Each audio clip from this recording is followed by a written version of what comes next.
I am no longer convinced that intelligence is in the brain, but totally held in a remote soul. Maths, for example, is simply too complicated to derive the answers from reason alone. Hume was half right when he said reason was the slave of the passions. Some person's ability to mathematically reason goes beyond mental faculty or brain function. It is almost indeed a spiritual insight into which direction the solution to a problem should take. Different souls hold this talent in the remote cloud to lesser and greater humours. Newton had the idea of ether, Faust had his pact with the devil, Plato had idealism, Descartes dualism, Kant the distinction between the noumenal and the phenomenal realms.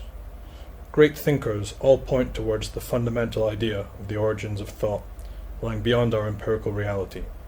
Divine inspiration, we can say.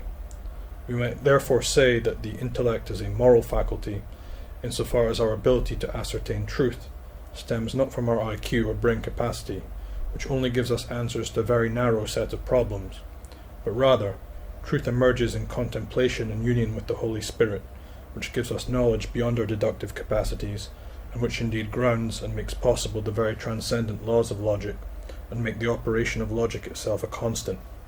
The Gospel of John begins, "In the beginning was the Word," and if we check the Greek translation, word in fact is not used, but rather logos or logic. God, in other words, is not opposed to science. God, in fact, is science, that is to say, true science, not the political fake science we are given at school.